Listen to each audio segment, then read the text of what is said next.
शास्त्रों में तो ये कहा गया है कि कलयुग के समान युग आने वाला नहीं है, इससे बेहतर कोई युग आने वाला नहीं है, और उसके लिए बहुत सरल उपाय बताए हैं। तो मोक्ष के पहले तो मोक्ष है क्या? जी मोक्ष है कि जीवन रहते रहते जी आपको जीवन की नश्वरता का और उसकी मूल्यवत्ता का, दोनों का एक साथ ज्ञान हो जाए। क्या गुरु ही जो चेतना है मनुष्य शरीर धारण करके हमारे सामने आते हैं कि वो हमको आगे लेके जा सकें कलयुग में? कि आप जो है पहले जीवन को स्वीकार करना सीखिए, आनंद भाव में उसको लेना कैसे संभव है। लेना चाहिए तो सब कहते हैं, लेकिन कैसे इस तरह से समर्थ और सक्षम बन जाएं कि हम उसको सहज भाव से जीवन को स्वीकार करें, जो भी आपकी अवस्था है जी। वहाँ से आप फिर समाधान होना शुरू करते हैं।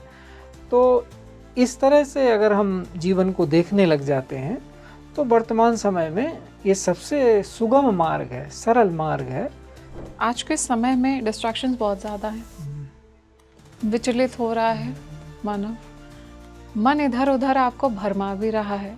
तो ऐसे में हम किस तरह से एक इनर पीस, आंतरिक शांति को प्राप्त कर सकते हैं अगर सहज स्मृति योग की बात करें तो हमें मनुष्य कहा जाता है जी तो मन की प्रधानता है हमें जी। तो मन को शांत करने के लिए हमारा सही ज्ञान क्या है इसका हमें बोध होना चाहिए। उसके लिए सबसे ज़्यादा ज़रूरत पड़ती है वो है विश्वसनीयता की, जिसको हम ट्रस्टवर्दीनेस कहते हैं।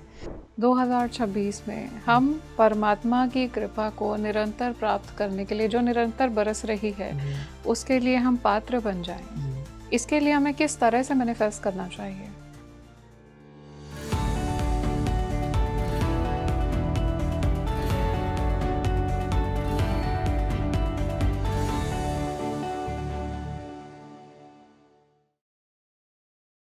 ऐसा माना जाता है कि कलयुग में डार्क साइड की तरफ इंक्लिनेशन ज़्यादा है। क्या ऐसा सच में है या ये सिर्फ एक मिथ है? आज का ये पॉडकास्ट बहुत ही मिथ ब्रेकिंग होने वाला है आपके लिए, क्योंकि इसमें हमने जाना है कि कलयुग को क्यों एक आइडियल समय माना गया है मोक्ष की प्राप्ति के लिए। कलयुग में क्या स्पिरिचुअल इंक्लिनेशन ज़्यादा है? इन सभी बातों पर हमने चर्चा की है और हमने इन सभी बातों को जाना है कि गोस्वामी जी ने कलयुग के बारे में क्या कहा है और कबीरदास जी ने कलयुग और गुरु की महिमा के बारे में क्या कुछ कहा है। क्या गुरु की आवश्यकता है मोक्ष की प्राप्ति के लिए और किस तरह से गुरु हमारे जीवन को एक आध्यात्मिक दिशा प्रदान करते हैं। हमने ये भी जाना है कि सहज स्मृति योग कैसे हमारे जीवन के साथ में अलाइन होता है, कलयुग की एनर्जीज के साथ अलाइन होता है और हमें एक नई दिशा देता है अध्यात्म की तरफ और आंतरिक शांति की तरफ।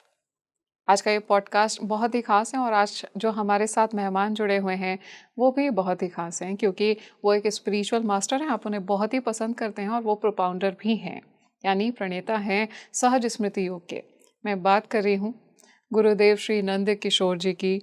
आज हमारे साथ में है वो और आपको बहुत ही ज़्यादा ज्ञान से वो भरने वाले हैं और बहुत ही इंसाइटफुल डिस्कशन आपके सामने वो लेकर आने वाले हैं। उन्होंने बहुत अच्छी बातें कही हैं, तो मैं बहुत बहुत स्वागत करना चाहूँगी गुरुदेव श्री नंद किशोर जी का। बहुत बहुत स्वागत है गुरुदेव आज आपका।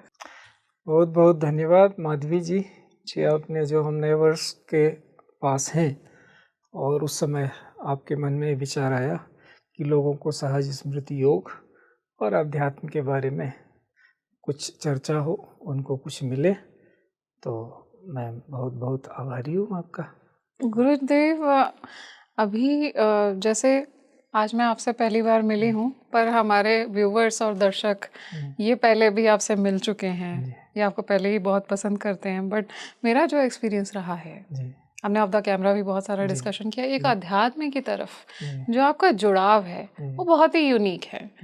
वैसा जुड़ाव, इतनी सहजता मैंने कहीं नहीं देखी, और जो एक एक डिवाइन कनेक्ट सा फील होता है सहजता के साथ, वो सहज भाव हमें लगता है कि अध्यात्म के तरफ हमको और ज़्यादा इंक्लाइन करता है और ज़्यादा गहराई में लेके जाता है। मैं आज एक समझना चाहती हूँ अपने पर्सपेक्टिव से, और एक मेरा सवाल है हमारी ऑडियंस के लिए भी कि हम अगर कलयुग को समझना चाहें, कलयुग वास्तव में क्या है? क्योंकि ऐसा देखा जा रहा है कि कलयुग में जहाँ पर धर्म की पराकाष्ठा भी है, आध्यात्म भी बढ़ रहा है, डार्क साइड भी है कलयुग का, लेकिन कलयुग को सिर्फ डार्क साइड से ही देखा जाता है कि कलयुग है तो यहाँ पे नेगेटिविटी ज़्यादा है, करप्शन ज़्यादा है, क्राइम ज़्यादा है, लोगों के चरित्र गिर रहे हैं। लेकिन वहीं पर कलयुग का एक पॉजिटिव साइड भी तो है। तो एक अगर मैं आध्यात्मिक दृष्टा के पॉइंट ऑफ व्यू से समझना चाहूँ, आप मुझे समझाएं, आप खुद एक स्वयं एक दृष्टा हैं, कि क्या है कलयुग। तो हमारे यहाँ परंपरा से माधवी जी, प्रश्न आपका बहुत ही सुंदर है जी। और उसमें बड़ी ही मधु है। मतलब लोगों को उसको जानने से उनको उसका जो मधु रस है वो भी मिलेगा जी। क्योंकि हम सब मधुरता, सुख, मनुष्य मात्र यही चाहता है, अच्छे में रहना चाहता है। तो युग इसी से शुरू होते हैं, अच्छे रहने से। कि अगर आप सत्य के बहुत करीब रहें इंडिविजुअली ऑल्सो, तो आपको सतयुग के होने का बोध होगा, क्योंकि योग का मतलब हो जाए जुड़ाव। तो सत्य से आप जुड़ गए तो आपके लिए सतयुग है। फिर धर्म के कहे गए हैं 4 चरण, तो उसमें अगर आपके पास 3 चरण से आप फॉलो कर पा रहे हैं तो फिर आपको लगेगा कि थोड़ी तो मुझ में कमी आई है, लेकिन फिर भी मैं बहुत फॉलो कर रहा हूँ अथवा कर रही हूँ, अपने आचरण में उतार रहे हैं। तो आपको लगेगा कि उतने सत्य में तो हम नहीं रहेंगे, तो आपने उसको त्रेता कह देंगे उस अवधि को आप। जब आपको लगेगा कि अब 2 ही चरण बचे हैं, हम कुछ ज़्यादा कर नहीं पा रहे हैं, काफ़ी नीचे चले आ गए, तो आप अपने आप से कहने लगेंगे कि अब तो लगता है हमारी चेतना या हम द्वापर में रह रहे हैं। फिर आपको नितांत कुछ नहीं रहा, आप किसी तरह से जीवन की आपाधापी में चले जा रहे हैं, तो आप कहने लगेंगे अपने आप से कि शायद हम कलयुग में रह रहे हैं। तो ये तो एक पक्ष है, लेकिन उसके बाद जब आप जीवन से 2-4 होते हैं तो मनुष्य की प्रकृति है ऊपर उठने की, नीचे नहीं गिरना चाहता, वो प्रकृति ही नहीं है उसकी। प्रकृति हमेशा उद्धरित आत्मनम आत्मानाम, अपने आप से वो अपनी आत्मा का उद्धार करना चाहता है। तो फिर वो देखता है कि युग है क्या, तब वो जो हमारी शास्त्रीय परिभाषाएं उन सब में जाता है, तब फिर उसको स्पष्ट होता है कि नहीं, शास्त्रों में तो ये कहा गया है कि कलयुग के समान युग आने वाला नहीं है, इससे बेहतर कोई युग आने वाला नहीं है, और उसके लिए बहुत सरल उपाय बताए हैं। तो इस तरह जब अपने ऊपर बात आ जाती है पूरी तरह से कि नहीं, हम जीवन में उतार के देखें सत्य को, केवल किताबों में न समझें, केवल जो लिखा है उन्हीं परिभाषाओं में न जाएं, अपने जीवन में अनुभव करके जो धर्म के 10 लक्षण हैं उनको जीवन में उतारें, तो आपको ये युग का ये समझ में आने लगेगा कि चारों युग हमेशा हो रहे हैं। अच्छा, आपकी प्रकृति कैसी है, प्रवृत्ति कैसी है, कितना आप धारण कर पा रहे हैं, उसी के अनुसार आपकी प्रगति होने लगती है। तो उस अर्थ में वो कहा गया है कि कलयुग समयुग आन नहीं, जो नर कर विश्वास।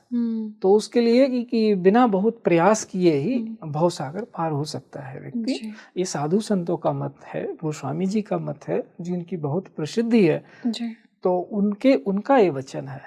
तो वो, लेकिन उसकी व्यवस्था ये है कि आप पहले उन 10 लक्षणों को अपने जीवन में उतारिए, तो उससे फिर आपको यथार्थ बोध होगा कि युग वास्तव में योग से होता है, कि उन गुणों का आपने योग किया, उनको प्राथमिकता पर रखा, तो इस तरह से युगों को समझना चाहिए। गुरुदेव, अभी आपने बोला कि कलयुग सम कोई दूसरा युग नहीं है, कलयुग के समान कोई दूसरा युग नहीं है। कलयुग में ऐसा क्या खास है, ऐसा क्या महत्वपूर्ण है कि कलयुग को इतनी ज़्यादा इम्पोर्टेंस दी गई है? इसमें एक तो प्रकृति में जिस तरह का ह्रास आ रहा है, हम पर्यावरण की वैसी देखभाल नहीं कर रहे हैं। देखो हमारे बड़े शहरों में, दिल्ली में इतना प्रदूषण है, यहाँ तक कि जुडिशरी तक को कहना पड़ा कि ये जिस तरह की लाइफ स्टाइल है अपर एक्योलॉन्स की, उसके वजह से नीचे नीचे कितना कठिन होता जा रहा है जीवन जीना। ये सब जगह हो रहा है विश्व में।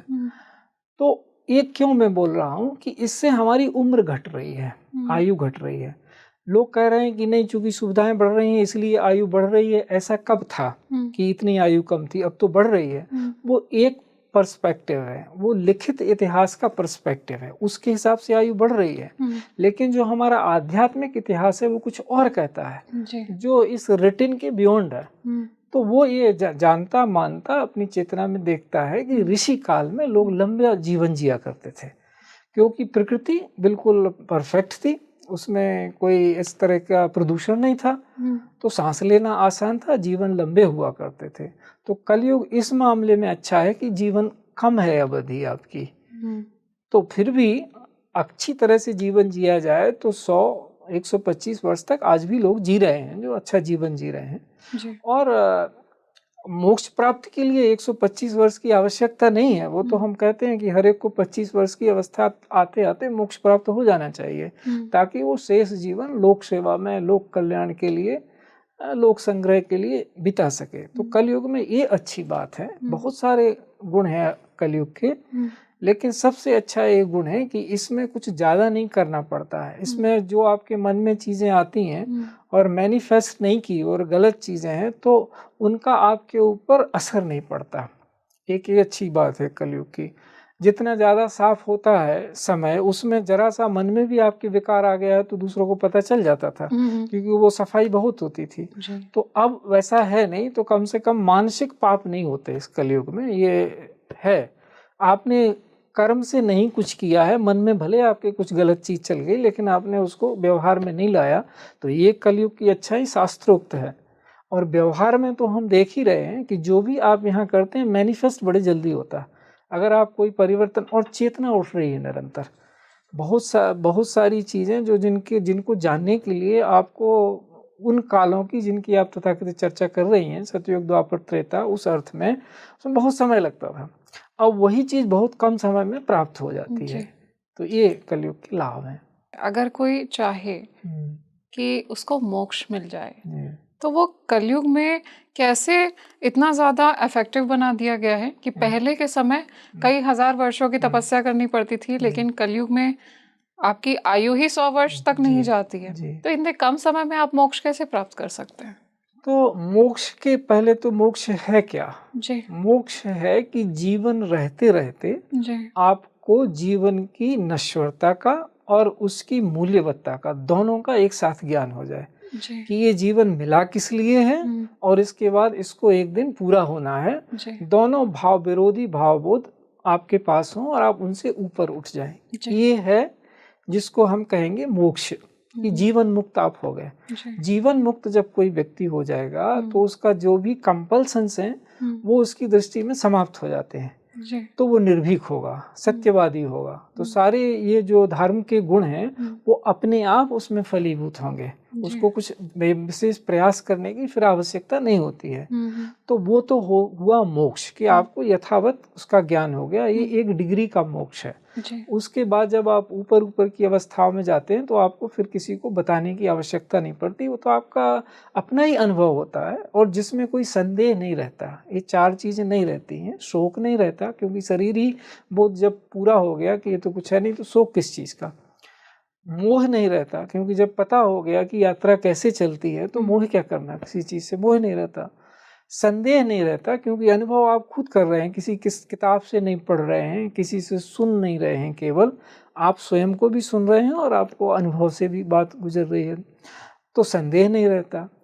और चूंकि गुरु है तो भ्रम नहीं रहता। लास्ट चीज जो रह जाती है वो है भ्रम, कि ये जो मुझे अनुभव हो रहा है ये सच है कि हेलुसिनेशन है जी। तो उसको कोई वेरीफाई करने वाला चाहिए।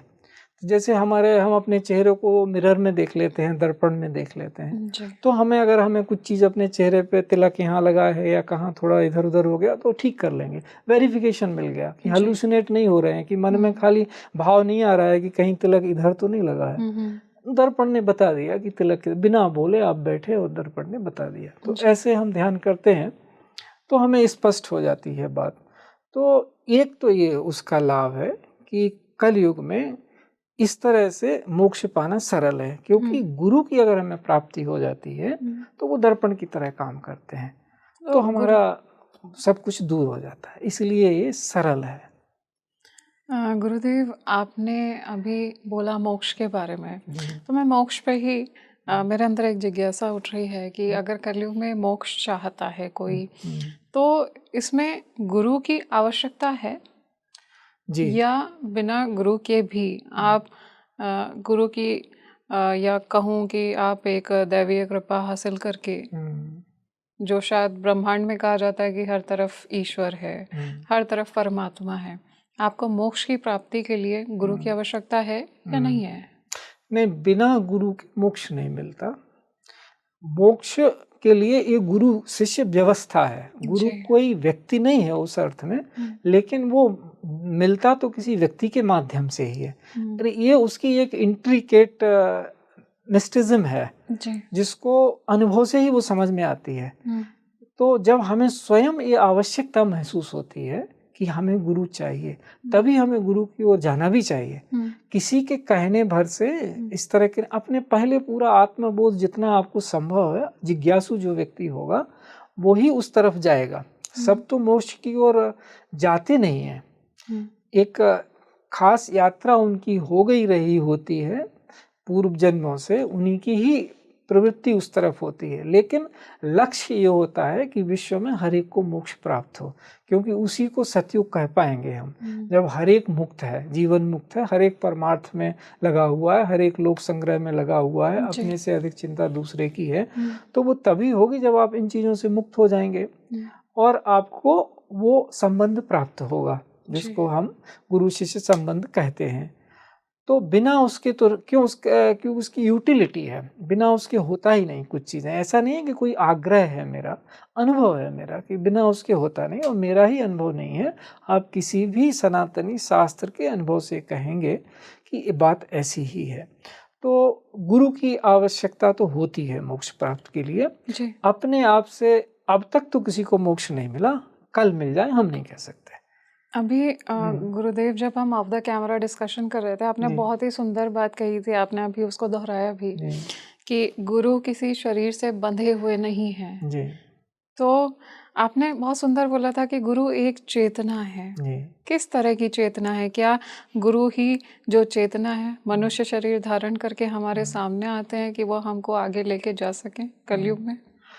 तो इसमें ऐसा होता है कि जैसे ही हमें उस अवस्था की अनुभूति होती है जहाँ हमारे शरीर के कंपल्सन्स खत्म हो गए, मतलब स्थूल शरीर के, सूक्ष्म शरीर के कंपल्सन्स खत्म हो गए, और हमारे कारण शरीर के कंपल्सन्स खत्म हो गए कि हमें कुछ आवश्यकता ही नहीं है। वो कुछ ऐसा ही है जैसे हम बूंद की तरह हमारा जीवन है और हम फिर समुद्र में गिर गए। अब हम बूंद रह नहीं सकते, तो हम अपने आप को समुद्र तो कह नहीं सकते और बूंद हम रह नहीं गए। तो उस तरह से वो चेतना है। इसीलिए उसकी जब भी हमारे यहाँ कुछ उपमाएं दी जाती हैं तो गुरु को कहा जाता है समुद्र के समान या गगन के समान। तो उसमें अब मनुष्य तो गगन नहीं हो जाएगा, शरीर तो हमारा यही रहेगा जो भौतिक शरीर है, तो वो एक अनुभूति की बात हो जाती है। तो जो गुरु चेतना है वो सर्वव्यापी होती है। उसका पहला गुण है सर्वव्यापी होना, सर्वशक्तिशाली होना उसका पहला गुण नहीं है। क्योंकि जो हमारे यहाँ, इसलिए हमारी जितनी कथाएं लिखी गई हैं, जो इतने रूपक हैं या जितने हमारे इष्ट देव आदि हैं, उन सब के पीछे ये रहस्य काम करता है।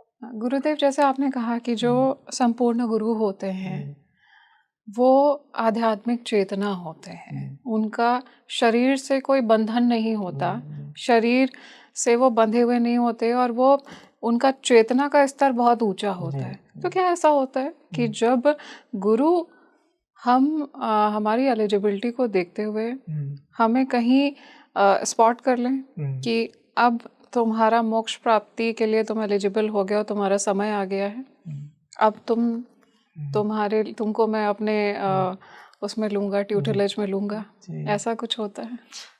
तो ये ऐसा ही है माधवी जी कि जिसको जो परम गुरु जो आपने कहा है वो ऐसे ही होते हैं।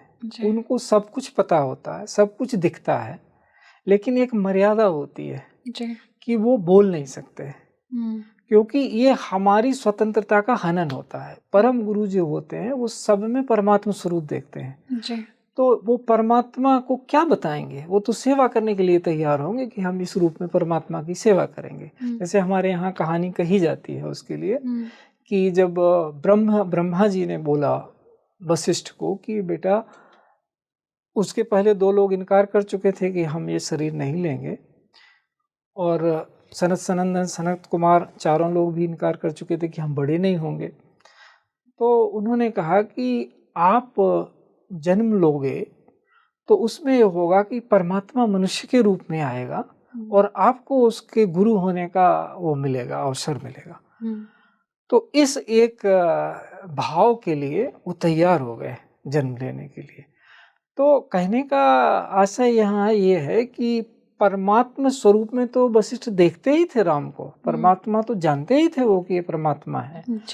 लेकिन जब तक राम ने दीक्षा नहीं मांगी तब तक उन्होंने योग वशिष्ठ नहीं दिया उनको। जब दशरथ ने व्यवस्था की, वशिष्ठ आए, राम ने अपने सारे प्रश्न पूछे और जब उनको सही उत्तर मिले उसके बाद उनको उन्होंने दीक्षित किया। और वो जो जिसको हम प्राण प्रतिष्ठा कहते हैं या जिसको ट्रांसमिशन कहते हैं, ब्रह्माहुति कहते हैं, तमाम नाम है उसके, प्राणाहुति कोई कहता है, तो वो जब उन्होंने दिया और उनको शक्तिपात कोई कहता है, जागृत किया।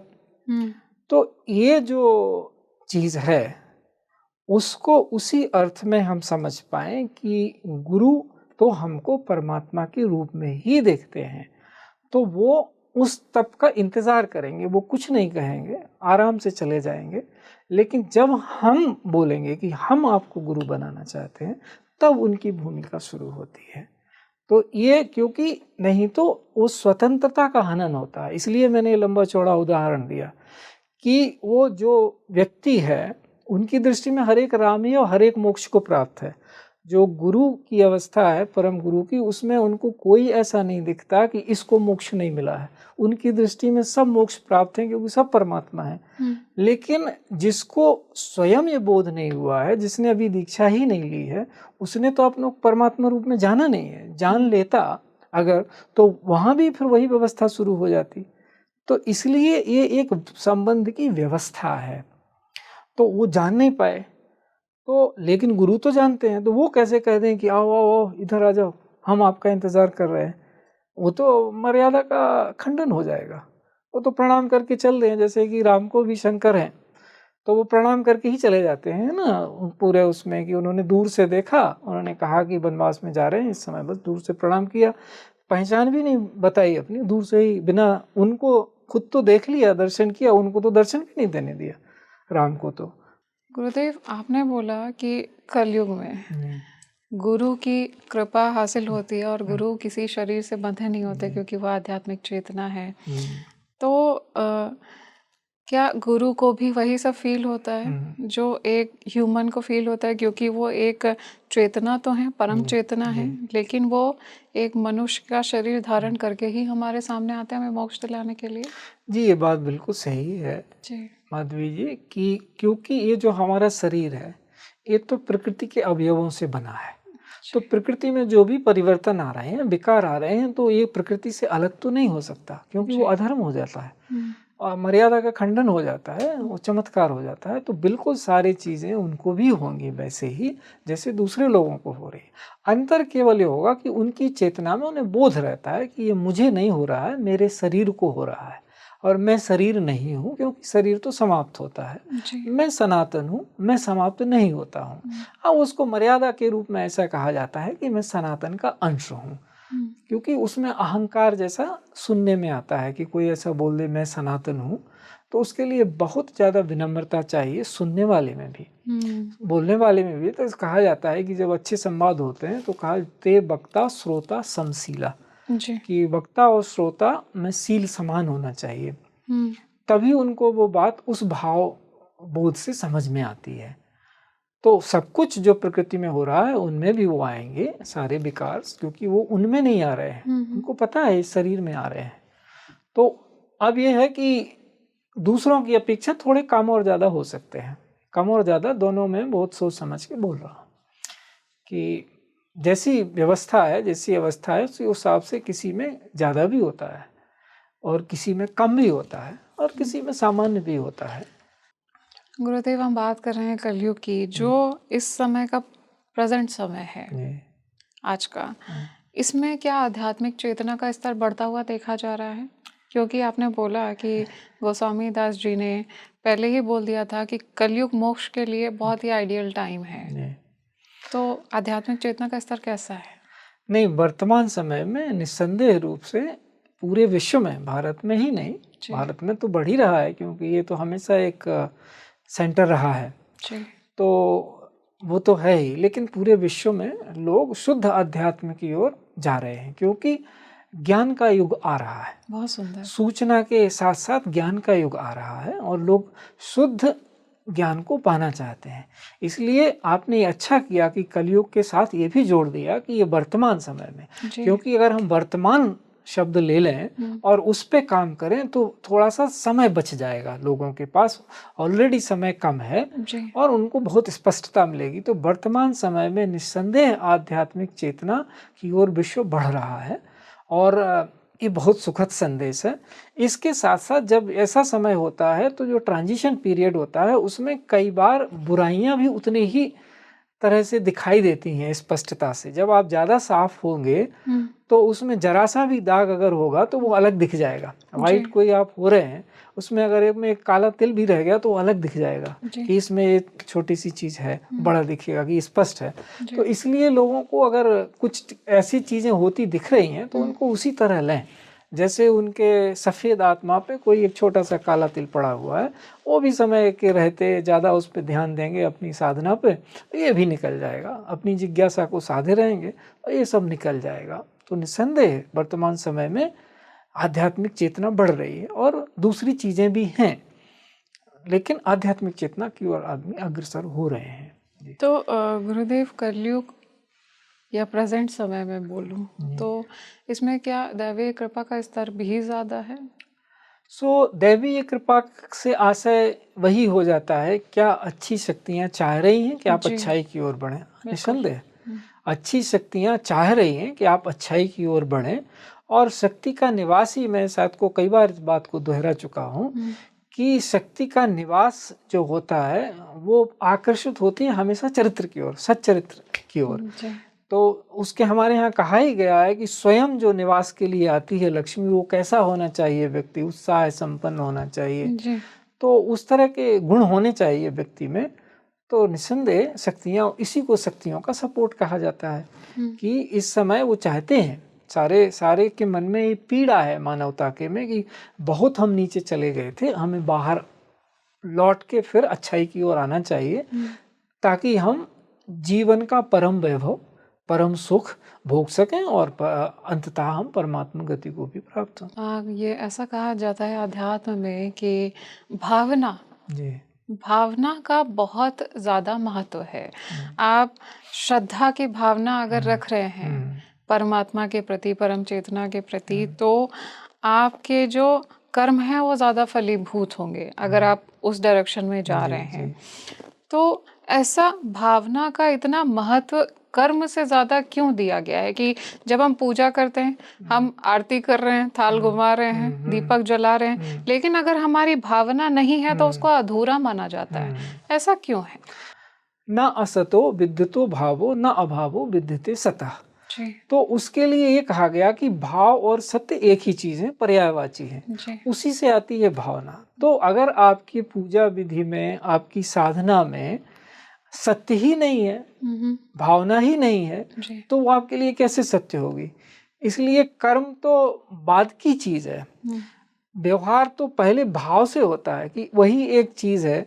कोई डॉक्टर भी आपको नस्तर लगाता है और एक गुंडा मवाली भी आपको एक चाकू लगाता है, दोनों शरीर पे ही घात कर रहे हैं ना, लेकिन एक की इंटेंशन क्या है कि आपका घाव अच्छा हो जाए, दूसरे की इंटेंशन क्या है कि आपका घाव हो जाए। अस्त्र का इस्तेमाल दोनों कर रहे हैं आपके शरीर पे। तो भाव तो भिन्नता है, तो उससे कर्म भिन्नता हो गई। तो भाव प्राथमिक है, भाव प्राथमिक है, उसके बाद आना तो उसको कर्म में ही है, तो कर्म प्रधान है। ऐसा ही नहीं है कि अकेले मन में बैठ के अच्छे भाव करना पड़ेगा, आपको मैनिफेस्ट करना पड़ेगा अच्छे भाव को, लेकिन प्रधानता है, प्राथमिकता है। पहले कौन? पहले भावना, पहले इंटेंशन। कानून में भी पहले इंटेंशन देखा जाता है कि आपका इंटेंशन क्या था। कोई घटना घट गई तो अगर आपका इंटेंशन ही नहीं था, कुछ गलत घटना हो गई, तो उसको उतना बल नहीं दिया जाता, न्याय व्यवस्था में उसको थोड़ा सा ढील मिल जाती है। लेकिन आपकी भावना थी, इसके बावजूद भी आप कर नहीं पाए, तो भी आपको कुछ दंड ज्यादा मिलेगा। तो इसलिए प्रधानता दर्शाने के लिए है वो कि भाव से सत्य प्रकट होता है जीवन में। इसलिए ऐसा कहा गया है कि भावना की प्रधानता हो, श्रद्धावान लभन्ते ज्ञान, ये सब हमारे सूत्र हैं जिनको लोगों ने देखा कि ऐसा होता है, जी। उन्हीं से शास्त्र बने हैं। और क्या है शास्त्रों तो में? ऐसा कहा जा सकता है गुरुदेव कि अगर परमात्मा और आपके जो गुरु हैं जी। उनके प्रति अगर आपका समर्पण का, श्रद्धा का भाव नहीं है, हम्म, तो आपका जो जुड़ाव है उस हम्म। परम सत्ता से वो अधूरा रह गया कहीं ना कहीं। हाँ, बिल्कुल सत्य है ये बात।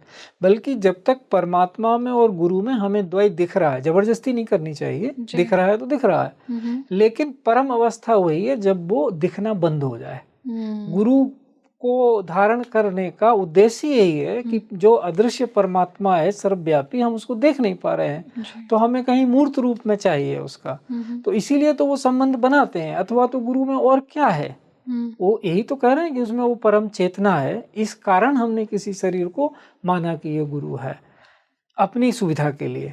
गुरु को उससे कुछ नहीं मिलना जाना है। अगर कोई ऐसा भाव है किसी के अंदर कि जिनको हम गुरु बना रहे हैं उनको कुछ दे पाएंगे, तो ये मिथ्या है, नहीं दे सकते आप। हाँ, दे नहीं सकते। वो कबीर ने बड़ा सुंदर उसको कहा कि काल गुरु संतोष ये होसी रही मन माए, राम नाम के पटतरे दैवे को कछु नाही। कि जो राम नाम उनके गुरु से उनको मिला, उनका है, उसके बदले में हम कुछ दे नहीं सकते। तो मेरे जीवन में हमेशा यही रहा कि क्या मैं ऐसा दे दूं कि मैं आत्मतुष्ट हो जाऊं कि हमने गुरु को कुछ दिया। तो मतलब गुरु इतना कुछ दे सकते हैं हमें कि हम उसके बदले उनको क्या ही देंगे। नहीं, बिल्कुल वो परमात्मा ही हमें देख रहे हैं, इससे बड़ा और क्या देंगे। सभी तो दे दिया, अपने आप को दे दिया।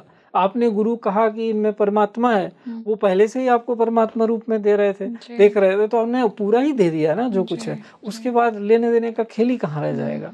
तो इसलिए तो ये व्यवस्था बनी हुई है। और यही बात हर एक में इस राम, ऐसा नहीं है कि कबीर ने कुछ और कहा, तुलसी ने कुछ और कहा।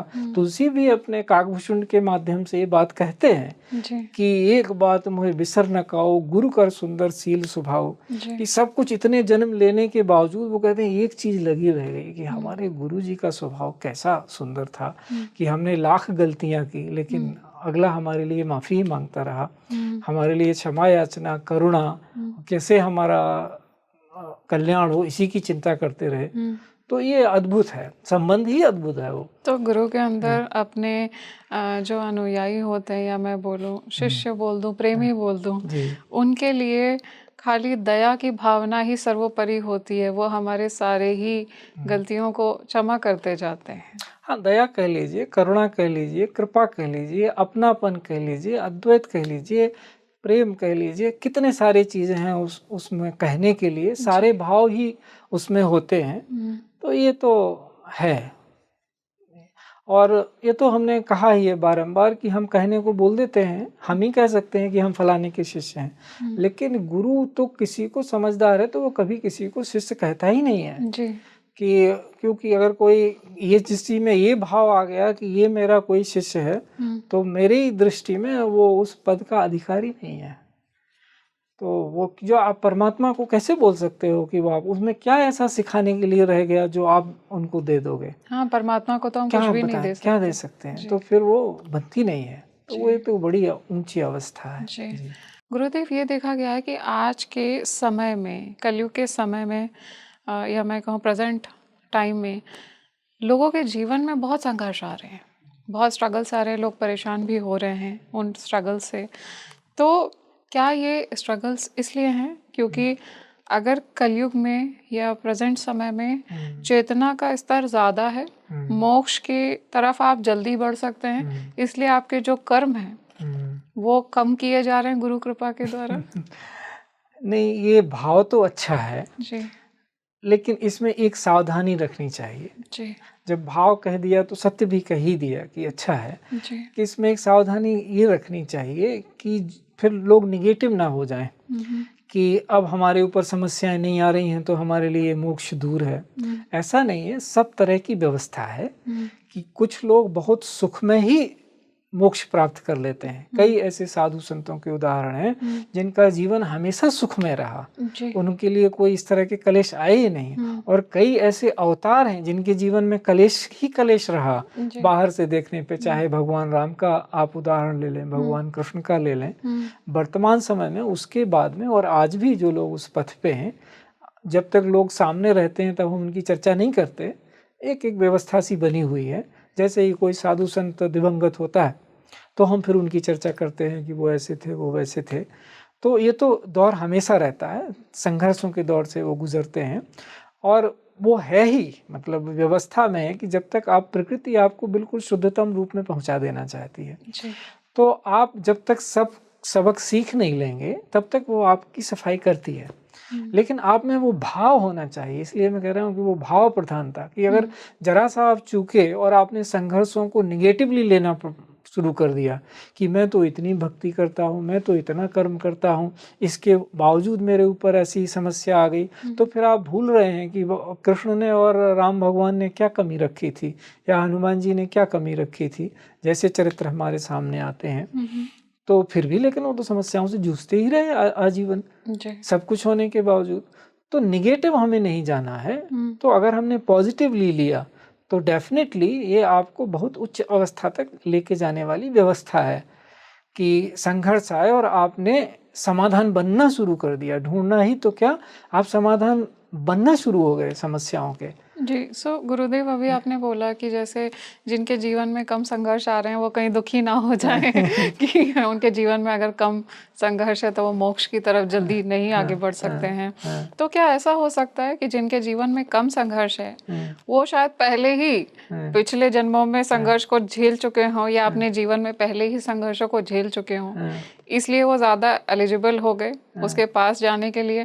और जिनकी जीवन में संघर्ष ज्यादा है, मतलब कहीं ना कहीं कुछ ना कुछ रह गया है जिसको आपको नलिफाई करना है, तभी आप मोक्ष की तरफ बढ़ सकते हैं। तो ये भी दोनों ही पॉजिटिव न्यूज़ है दोनों के लिए। नहीं, वो तो है, लेकिन उसमें भी सावधान रहना चाहिए कि आपके साथ अच्छा हो रहा है और आप अपने पूर्व जन्मों की संपत्ति समझ के आचरण से दूर हट गए और आप प्रमादी हो गए, आलसी हो गए, लोक कल्याण से हट गए, तो वो घटते भी देर नहीं लगती। इसलिए दोनों अति सर्वत्र वर्जते। कुछ अच्छा हो रहा है तो बस परमात्मा को धन्यवाद करके, गुरु को धन्यवाद करके आप अपने आगे बढ़ जाएं, लेकिन अपने साधना पथ से ना हटें। अच्छा जो हो रहा है वो होने दीजिए, कृपा मानिए। जो खराब हो रहा है उसको सीख मानिए। तो असफलता तो है ही नहीं। आपको ये सीखने, जब ये भाव उदित होता है तो असफलता जीवन से समाप्त हो जाती है। लोगों को दिख रहा है कि फला व्यक्ति असफल हो रहा है, सफल हो रहा है। आध्यात्मिक व्यक्ति कभी असफल होता ही नहीं है, वो केवल सफल ही होता है। तो वो उसकी यात्रा बस भिन्न होती है। तो जब हम ये ध्यान में रखें कि ना तो हम पूर्व जन्म के सुखों की संपत्ति पे बैठ जाएं और ना ही वर्तमान के दुखों की विपत्ति पे बैठ जाएं, दोनों को समान भाव से लेते हुए, निंदा स्तुति सब कुछ समान भाव से लेते हुए अपना जो कर्तव्य पथ है उस पे चलते रहें, तो निसंदेह दोनों ही अवस्थाओं में आप मोक्ष की ओर ही बढ़ रहे हैं। तो गुरुदेव, अगर सहज स्मृति योग की बात की जाए तो कलयुग के समय जब मोक्ष प्राप्ति का आइडियल टाइम आपने बोला कि ऐसा पहले ही कह दिया गया है, गोस्वामी जी ने बोला है, तो इसमें सहज स्मृति योग की बात करूं कि एक जो हमारे व्यूअर्स हैं ये जानना चाहें कि क्या हमें स्ट्रगल्स के समय और खुशी के समय भी, जब हमारे जीवन में संपन्नता है, हर तरफ सुख ही सुख है, दोनों ही अवस्थाओं में सहज रहने की ज़रूरत है? यानी कि जैसे अभी आपने बोला, अगर आपके जीवन में पॉजिटिविटी ज़्यादा है तो भी ऐसा नहीं है कि आपकी ड्यूटी फुलफिल हो गई, आपको अभी भी सद्कर्म करने हैं, अभी भी आपको कंटिन्यू रखना है। तो क्या आज के समय में, कलयुग में, इंसान को सहज रहने की ज़्यादा आवश्यकता है?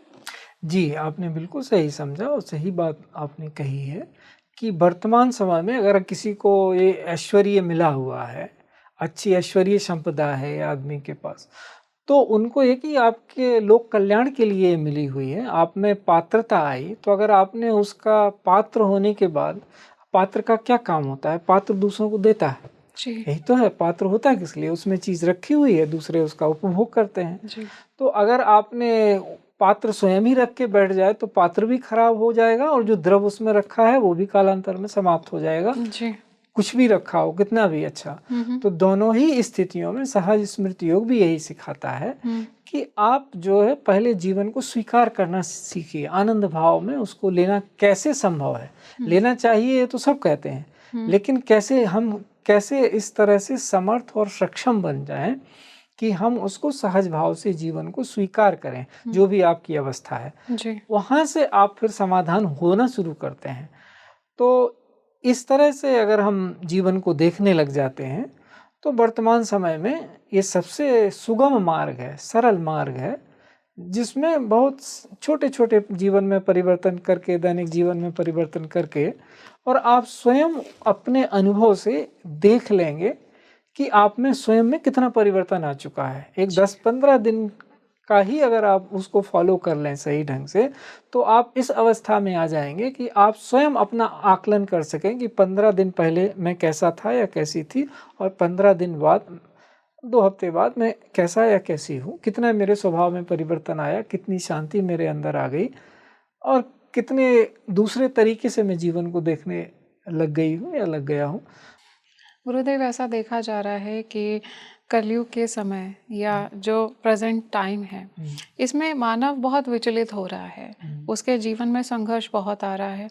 ऐसे में क्या कुछ सहज स्मृति योग सिखाता है जिससे मानव अपने जीवन को एक आध्यात्मिक दिशा दे सके और परम चेतना की तरफ आगे बढ़ सके? जी, ये बात बिल्कुल सही है। सहज स्मृति योग आपके जीवन को सरल बना देता है कि आप सहजता पूर्वक जीवन जैसा है, जैसा ये पूरा सृष्टि का व्यापार चल रहा है, उसको आप धीरे धीरे देखते देखते उस अवस्था तक पहुंच जाएं देखने की, जहां इसको एज इट इज देख सकें, जैसा है वैसा देख सकें। ये शब्द बारंबार हर एक गुरुमुख से निकला हुआ पाएंगे कि एज इट इज, जैसा है वैसा देखना। जैसे कबीर कहते हैं, जो कुछ था सोई भया, अब कुछ कहा न जाए, पानी ही ते हिम भया, हिम है गया बुलाए। वो तो एक उदाहरण है, लेकिन लास्ट उसका जो कहने का उनका अर्थ है, वो आशा यही है कि अब जो कुछ है वही हो गया, उसमें क्या कहने के लिए रह क्या गया। तो सहज स्मृति योग धीरे धीरे हमारी चेतना को साधना के द्वारा उस अवस्था में पहुंचाता है जहां पे हम जीवन जैसा है वैसा देखने के योग्य हो जाते हैं। तो हमारे शोक मोह संदेह भ्रम समाप्त हो जाते हैं। जब आप देख ही लेंगे कि ये चीज ऐसी है, तो उसमें जो उसके पहले आप बहुत सारे परिवर्तन उसमें करना चाहेंगे, लेकिन जब आपने देख लिया कि ये तो सुंदर है ही, सृष्टि तो अपने आप सुंदर है, हम इसको ना बिगाड़ें, तो ये बहुत, आपका शरीर, आपका मन, बुद्धि सब बहुत सही अच्छे रास्ते पे जा रहे हैं। हम ही तो बिगाड़ते हैं कुरुचियाँ उत्पन्न कर करके कि जरा ये भी देख लें, जरा ये भी देख लें। तो उस तरह से अगर हम कुरुचियों से बचे रहें, कुछ 2-4 अच्छी आदतें डाल लें, आरंभिक बातें मैं बता रहा हूँ कि ये कुछ कर लें, जैसे सुबह सूर्योदय से पहले उठ जाना, ये कुछ ऐसी चीज़ें हैं। शुद्ध आहार खाना, सही समय से खाना, थोड़े समय व्यायाम करना, सुबह में ध्यान से आरंभ करना। तो जीवन की अगर प्राथमिकताएं, जो दैनंदिन जीवन की प्राथमिकताएं जो आपको वैसे भी करनी है, बस उनका ऑर्डर सही कर लीजिए। क्रम बहुत आवश्यक है। जैसे आरंभ में ही कहा ना आपने कि भाव और भावना के संदर्भ में, तो वहाँ क्रम की ही तो गलती है। भावना में, श्रद्धा में क्रम बदलता है तो अच्छा हो जाता है। यहाँ भी वही है कि जीवन का जो आप रोज कर रहे हैं वो सब धर्म ही है। अगर आप उसको सही भाव से कर रहे हैं तो कर्म ही तो हमारे यहाँ धर्म है। हमारे यहाँ से मतलब पूरी पृथ्वी पे, तो वो कर्म भी धर्म ही है, उसी का ही रूप है, उसी का विग्रह है हर एक मनुष्य। तो अगर हम जैसे चीज़ें हैं उनको जस्ट उनकी प्राथमिकता देख लें और आरंभिक अवस्था में कुछ थोड़े परिवर्तन लाएं, उन थोड़े से परिवर्तनों से आपकी आस्था और श्रद्धा और प्रगाढ़ हो जाएगी अपनी यात्रा में, और अपने विचार पे और अपने विवेक में आपकी श्रद्धा बढ़ जाएगी कि आप सही देख पा रहे हैं चीज़ों को। तो उनके जो स्ट्रगल हैं आम जीवन के, उनको वो आराम से सह सकेंगे और उसके बेहतर सॉल्यूशन बन सकेंगे, स्वयं समाधान देना वो शुरू कर देंगे। उनको आश्चर्य होगा कि कैसे जिनको वो समस्याएं समझ रहे थे वो स्वयं ही उनके समाधान के अंश हैं। कोई समस्या ही नहीं है। जब आप समाधान की दृष्टि से देखते हैं तो और उसके लिए जो सहयोग मिलता है आसपास से, वो एक बहुत बड़ा असेट हो जाता है, क्योंकि वो मिलता ही मिलता है जैसे ही आपकी चेतना उच्च होती है। क्योंकि सभी उच्च चेतना की ओर जाना चाहते हैं, तो सबके मन में स्वाभाविक इच्छा होती है कि ये अच्छा काम हो रहा है, उसी को तो यज्ञ कहा गया कि इसमें हमें भी शामिल होना चाहिए, हम क्यों पीछे रह जाएं। तो उस तरह से आम जो हमारे जीवन के संघर्ष हैं उनकी कटुता कम हो जाती है, वो दंश उतना नहीं लगता है, और आप आगे बढ़ जाए। गुरुदेव, जो आज का समय है, कलयुग की बात हो रही है, तो क्या आज के समय में डिस्ट्रैक्शंस बहुत ज़्यादा हैं, विचलित हो रहा है मानव, मन इधर उधर आपको भरमा भी रहा है, तो ऐसे में हम किस तरह से एक इनर पीस, आंतरिक शांति को प्राप्त कर सकते हैं, अगर सहज स्मृति योग की बात करें तो हमें मनुष्य कहा जाता है जी। तो मन की प्रधानता है हमें जी।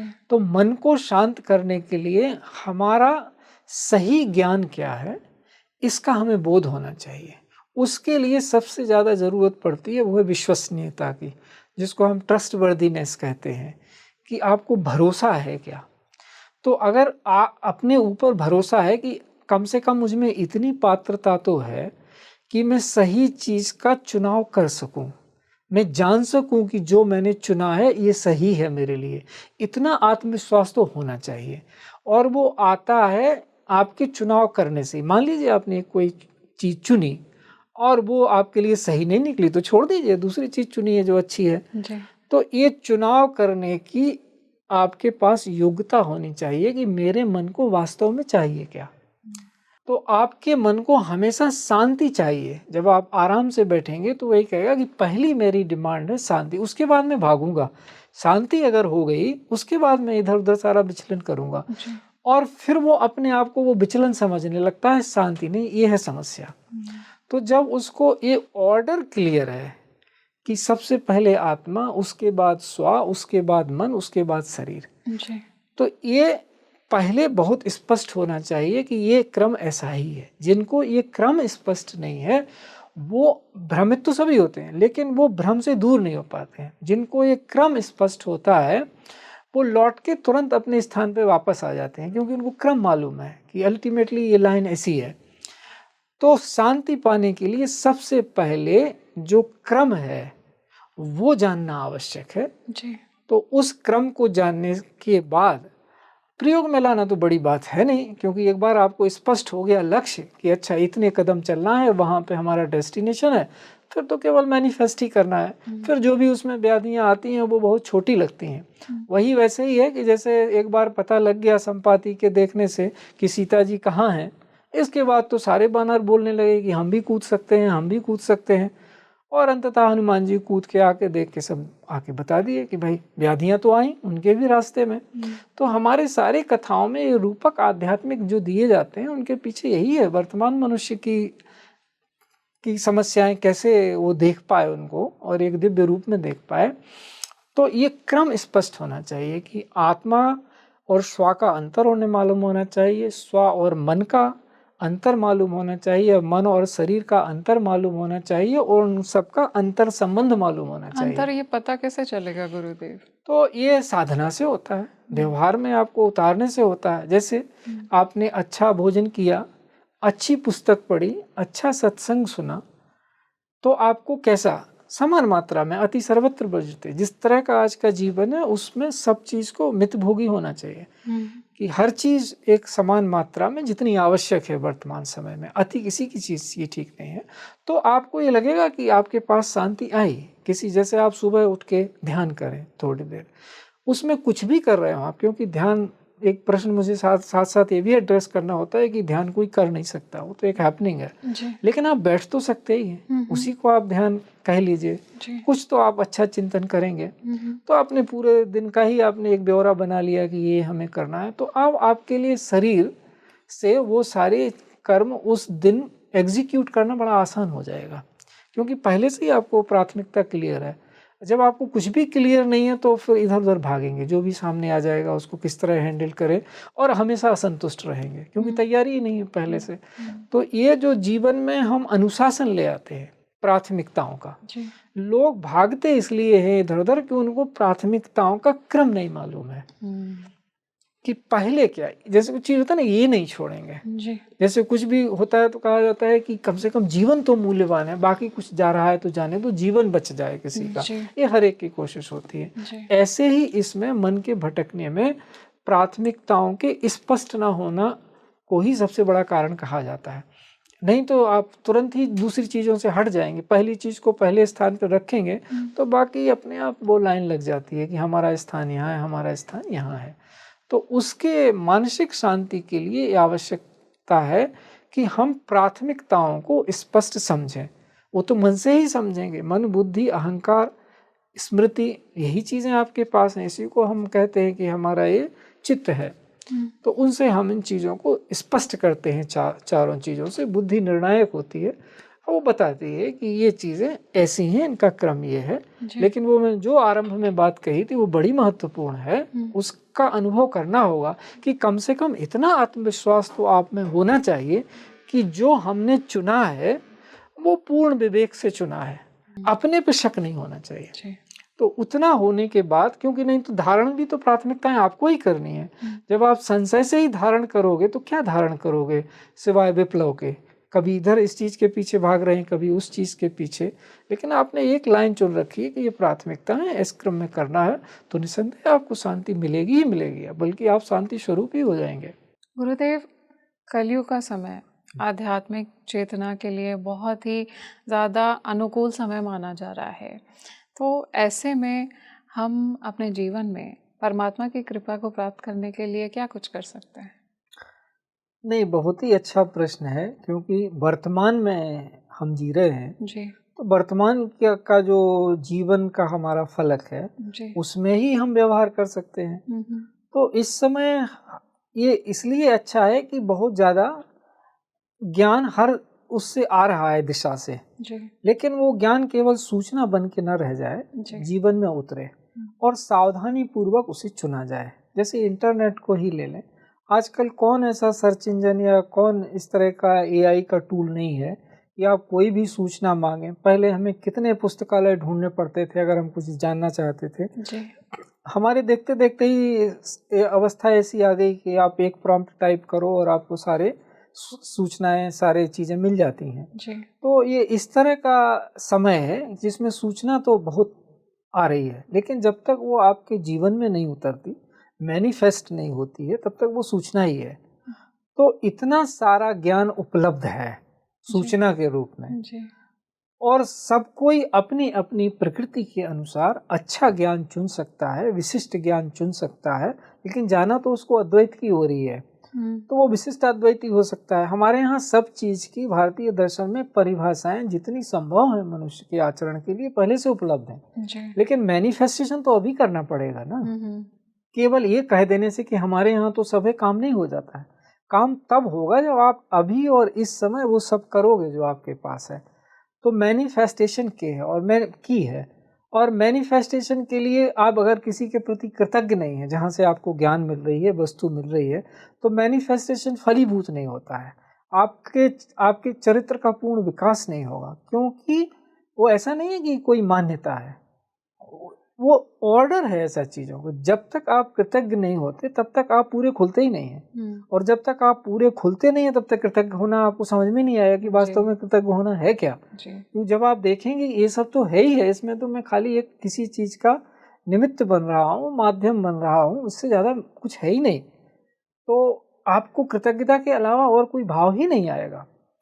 तो उसी को हमारे यहाँ कृतकृत्यता क्या कहा गया। कृतकृत्यता का मतलब जिस चीज़ के लिए आपका जन्म हुआ वो चीज़ आपको उपलब्ध हो गई और आप उसको मैनिफेस्ट कर रहे हैं।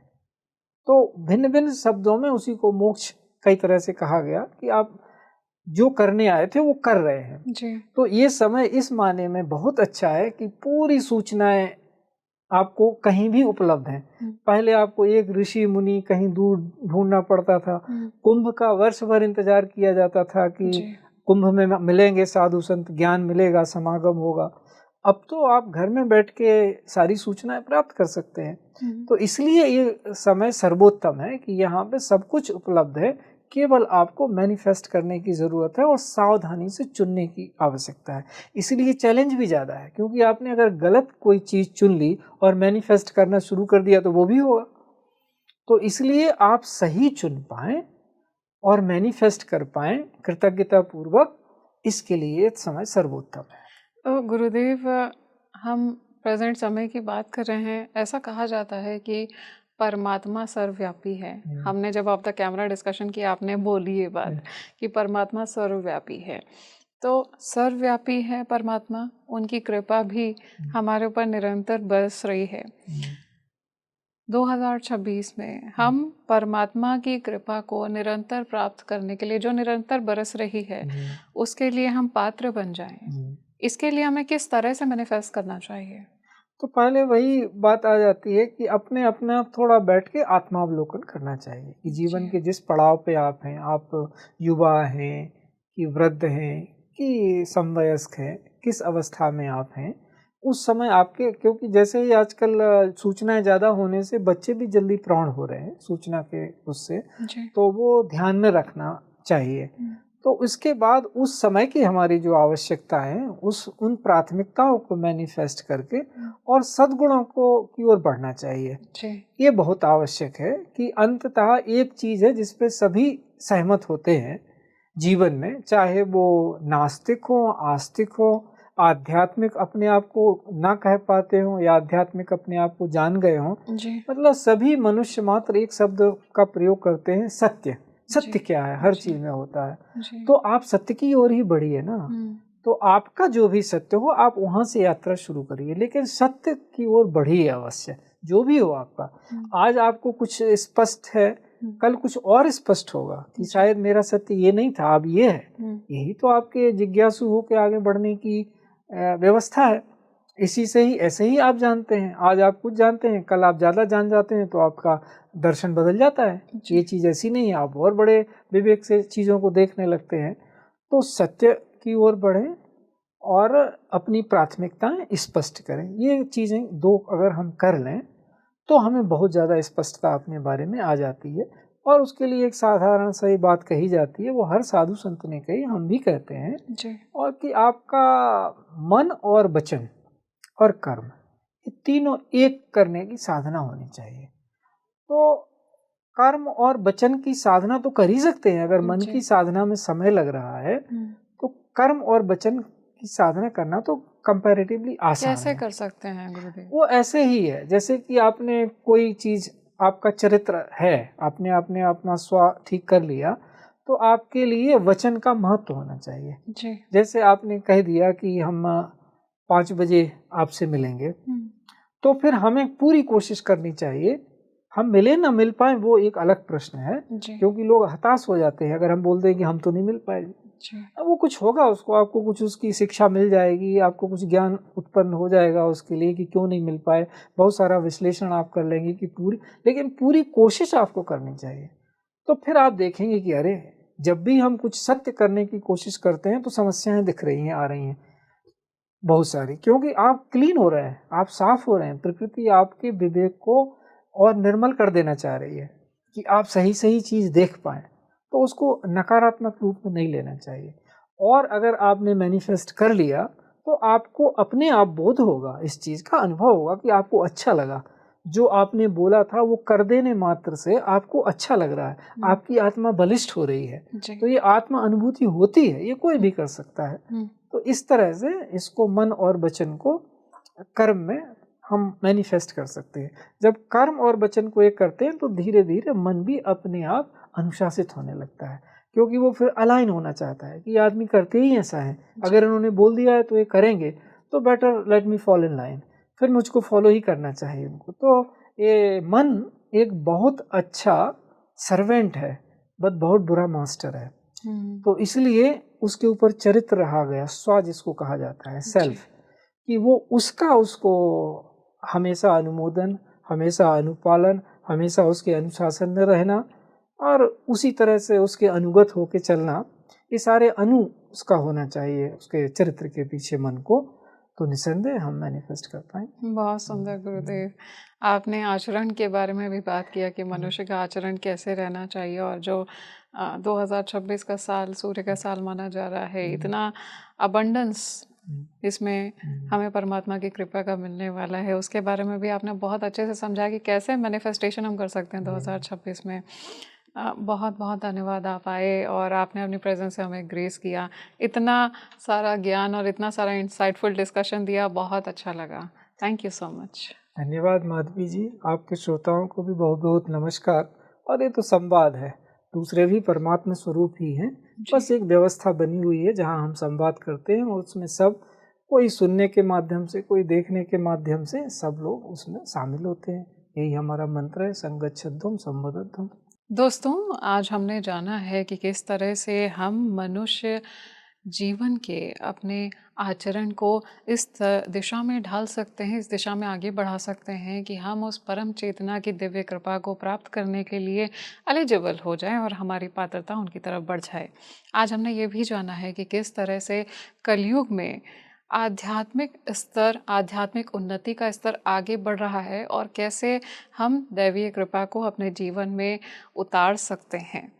हमने इस डिस्कशन में ये भी जाना है कि क्या सही आचरण है, मैनिफेस्टेशन हम कैसे कर सकते हैं और किस तरह से हमको ग्रैटिट्यूड प्रैक्टिस करना चाहिए। हमने ये भी जाना है कि कलयुग में कैसे पहले ही बता दिया गया था कि ये मोक्ष के लिए बिल्कुल आइडियल समय है। आई एम श्योर ये जितना इंसाइटफुल डिस्कशन मेरे लिए था उतना ही इंसाइटफुल आपके लिए भी है।